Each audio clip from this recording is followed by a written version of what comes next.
Hello, today for review I've got yet another INEA monitors made by TRN. It's yet another inexpensive model.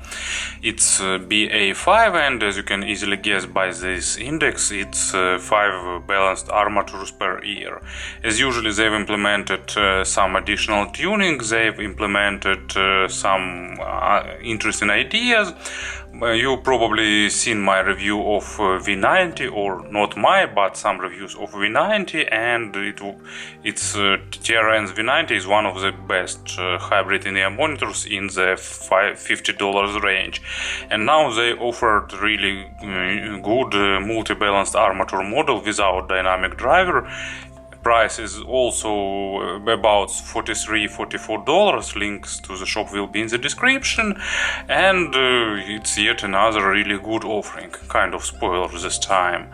And probably now let's have a closer look. Package is totally traditional. It's a typical matchbox like package. We've seen that before many times, and most probably this INEA monitors made on the same plant that used by KZ, CCA and other manufacturers, but there is some difference that I will show a bit later.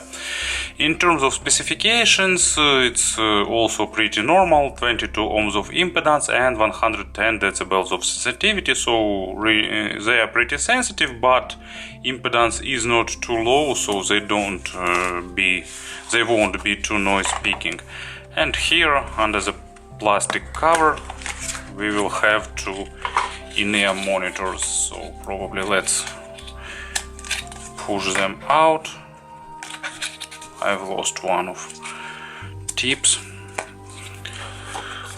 So besides that, you will have two pair of tips and stock cable, and of course warranty card and manual, but I can't imagine the person that will require manual for the INEA monitors, but maybe I simply have too weak imagination. So regular, pretty basic cable. So as you can see, accessory set is also basic, but we are speaking about pretty affordable INEA monitors, so I think it's okay. You can get them bundled with third-party cable for additional $10 or so. In terms of aesthetics, spare cable would be a nice addition, but actually this one is also pretty okay for them, so it's a matter just of aesthetic preferences. In terms of sound, there is no need to get some other cable, but anyway, nice looking wire is also a nice thing. When I saw the package for the first time, I've expected that there I will get that typical KZ style build with metal faceplate and plastic inner side of shell, but here you can see that they are made of metal. I'm not sure is it aluminum or some alloy, but anyway they are made of metal, and it's a good thing. You know, a few years ago it would be hard to imagine that you can get full metal shell for the INEA monitors just below $50. As you can see, they are built to have ergonomical shape, and they are really nicely fitting into the ears, at least into mine. And they have medium length of spout, so sound isolation is also average. It will be enough for busy street, but not for subway or for the airplane. Also, they've implemented pressure relief system, so as you can see, this opening hole allows this INEA monitors to not to produce additional stress to your to your eardrum, because there won't be additional pressure when you're inserting them. And what else actually? So they have a lip for holding the tips. I usually pay attention after a few times that I've got ear tips stuck in my ear. It's really important for me. And protective grill, so no derbies or some dust, no way for them to get inside of your INEA monitors. Nice color. As I've said before, blue one is also looks great. They got the blue version. They are using so-called Type-C connector, so it's regular 2-pin connector with a bit recessed pins. KZ use it, and many other manufacturers nowadays also use it. It proved to be pretty reliable, or at least more reliable than regular inexpensive connectors used in the in-ear monitors. Let me see which one is that. As usual, it's hard to see the letter. This is the right one, so for the right goes to right. 1 and 2.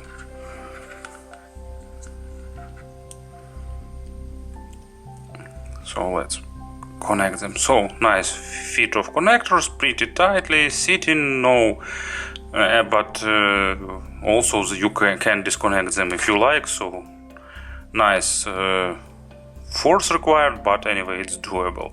Stock cable, it's just normal, nothing really superb. Ear hook without memory wire inside, but still it's holding the wire around your ear really well. And basic black cable, it's pretty soft, it's nicely braided, it looks attractive. It has almost zero microphonics because it's soft, but it's really simple. But from other point of view, for $43 I think it's okay. Splitter, and below the splitter it goes braided down to the jack. So cable is, let's say, normal. Of course I'd like to see something more fancier, but anyway, as I've said, it's really normal. So in terms of sound, no need to upgrade it, but if you like, you can do that. Anyway, build design, I really like the design, I like build quality, and I suppose that they will serve you for a long time. And about the sound, if I were some kind of hype gathering reviewer, I probably named this review New Hi-Fi King Killer of, I don't know, whatever model. Okay, let it be Andromeda Killer, so on and so forth. Anyway, it's a really nice and decently tuned, balanced armature models, and they just fitting into that my subjective perfect tuning. Well, maybe not perfect, of course, because there is a noticeable difference between much more expensive top of the line model and this one, but anyway, I can say that this TRN BA5 sounds really nicely and enjoyable. I rarely say so, but for me they sounding above their price range. So let's have a player on the table and let's proceed about to the sound description. I am not sure about measurements, charts, frequency response plots and so on. I don't care about it, but what I care is the clarity and resolution that you can usually expect from some expensive and finely tuned balanced armatures. I don't know about the crossover tuning here, but TRN definitely know some magic tricks, because they created really coherent in-ear monitors. Usually in the below $200 range, it's hard to say about the coherence, because you all definitely hear where the drivers overlap and where the frequency bands are stitched, but not with BA5. Of course, I probably know few places where this overlap is happening, but they are really barely noticeable. I'd like to learn the crossover tuning here to know am I wrong or not, but it's not something that is truly important. Anyway, let's proceed to the sound description step by step. So, bass here is nice. They found the proper amount, not too much, not too few.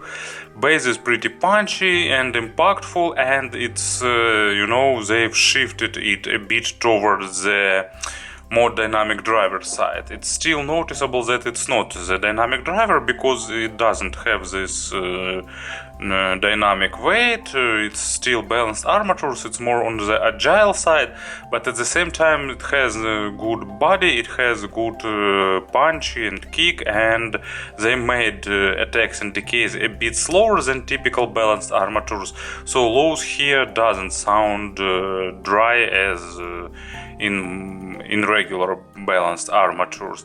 Depth is good, not superb, but pretty good. So usually dynamic driver hybrids going a bit deeper, but anyway, depth here is also nice. It's superb for the acoustic instruments, for the lower notes, so I don't know, of double bass, of forte piano, some organ, and so on. Bass guitar, but also it's pretty enjoyable with the synthesized bass, like with electronic music and so on. Actually, my first example track will be all about that. So my guilty pleasure, it's the Antwoord Ugly Boy. Not particularly this track, but the Antwoord at all. So nice, engaging, punchy bass line, combined with clean, clear vocals and pretty good three-dimensional stage. So you can imagine why I like this track with these in-ear monitors.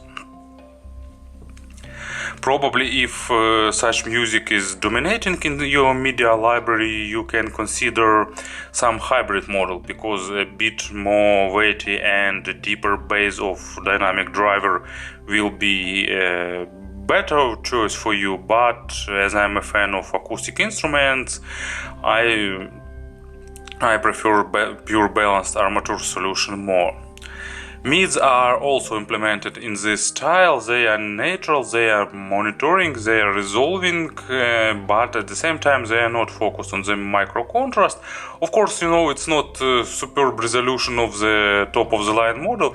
When I'm describing the sound of these TRNs, it's hard to avoid, epithets that I usually apply to some top of the line models. So of course, they are not as good as, I don't know, $500, some hybrid models utilizing nose balanced armatures or something like that, but they're still really nice. So I need to always highlight that it's relative for their price, but still they are sounding above their price a little bit, at least for me, and maybe for you if you like such tuning. Well, train is passing by, so consider it as a free headphones test. If you hear the train, your headphones are really good.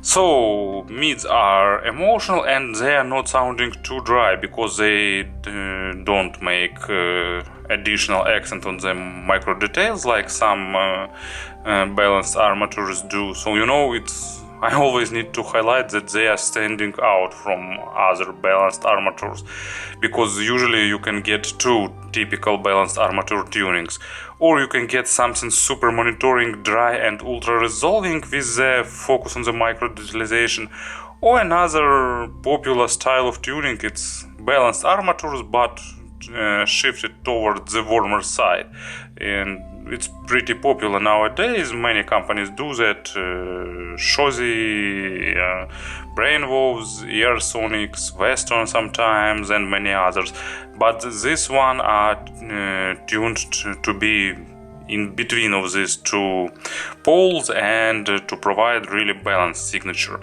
Of course, don't expect dynamic driver macro dynamics, don't expect superb highlighted emotions, but at the same time they are really good in playing what is present in the record. So they require a bit better record than hybrid or dynamic driver model, but if record is good, they will pay you with clarity, with resolution, with dynamism, and also they have a pretty good imaginary stage, noticeably above average both in width and in depth, and it's surprisingly good result for this price range. But of course, please keep in mind that imaginary stage is a subjective thing, so it depends on psychoacoustics. And as an example, it's a track that I rarely use as an example in the below in the entry level in the entry segment, let's say. So it's Marvin Gaye and his and one of the best male vocal recordings in the history of the music. It's what's going on. I could select every single track, they are all great, but I need to select one, and What's Happening Brother sounding really nice. Of course, better in-ear monitors are required to play this track at 100%, but still these in-ear monitors are really engaging and sounding pretty realistic and enjoyable with this track, so it's also really good result. And treble, they are lacking a bit of extension because somewhere approximately at 10 kHz TRN made noticeable drop off. So as I've said many times before, I think it's done on purpose because many modern music has just some traces of compression in the upper treble area, some distortion and artifacts of MP3 compression, and you can achieve good treble extension only with superbly recorded tracks, but these in-ear monitors are definitely tailored towards the mass market, so of course it would be maybe not wise, but it would be acceptable idea to reduce everything above 10 kHz to make their sound more comfortable for the modern music.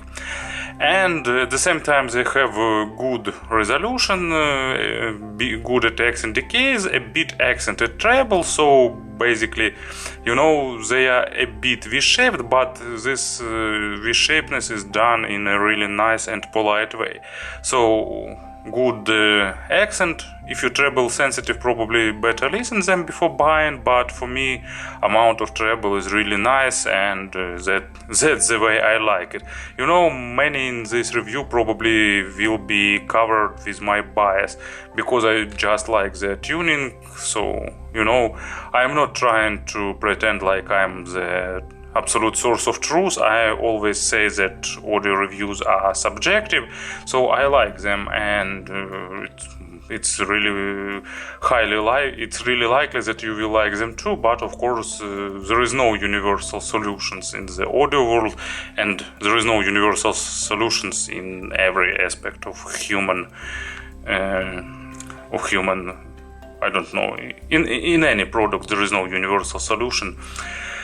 So I need probably to name an example for treble, and it's John Zorn, Naked City, Letting Water, and it's the best artist in the history of avant-garde jazz, and this track is filled with really angry saxophone with pretty piercing sound and really highly pitched sometimes, and good treble is required to represent this saxophone, and you know what I mean. This in-ear monitors behaves really nicely with this track. Of course, more extension would be better to represent all the overtones that is present in this saxophone recording, but of course for this price range it's still really nice result. So to summarize everything, good resolving in-ear monitors, good balanced armatures, not making focus on the micro detalization, but at the same time not too warm. They are a bit on the warmer side on the low frequencies, but not just little hint, like a spice. Good treble with nice resolution, but not with recessed area above 10 kHz, but still sounding nice, and good imaginary stage. In terms of pairing, there is a version with microphone, but I'm not sure is it much sense to listen them with some smartphone, because some dub of entry middle or middle level is required to unveil their potential, and DX160 is a good example, as well as Gaye R5, FEW M11 and other dubs. And also they require source with blacker background because they are still pretty sensitive, and background noise will be noticeable. It won't be a big issue probably, but if you're sensitive to that, please be aware. And briefly, just a pair of words about the conversions. There are too many models in this price range, but basically This one is drier, actually not drier, it's faster on the lows than hybrid models, and actually that's the main difference with TRN V90. TRN V90 is more weighty on the lows, but at the same time they don't have more lows, it's just more impactful and just pumping more air because of their dynamic driver. They are more natural on the mids than V90, but V90 treble tuning is a bit better. And speaking about the, actually one of the closest rivals is the KZ ZSX, that one that is Terminator. So ZSX is about the same on the treble and bit better also on the mids and bit slower and more weighty on the low frequencies. This one is faster on bass. So basically there are a lot of models and I can't recall them all right now, and many of them are totally different, but anyway, I'd recommend this model if you listen to some classical music, to the vocals and to the jazz, some acoustic instruments, and if you don't want the super monitoring and ultra dry representation, so it's more organic representation tailored for the rich and for the rich sound with tunes that are with instruments that are and recordings that are saturated with overtones and nuances. So it was TRN BA5. I liked them, but of course tastes are subjective, so I really recommend them to you at least to try. Thank you for listening and have a nice day.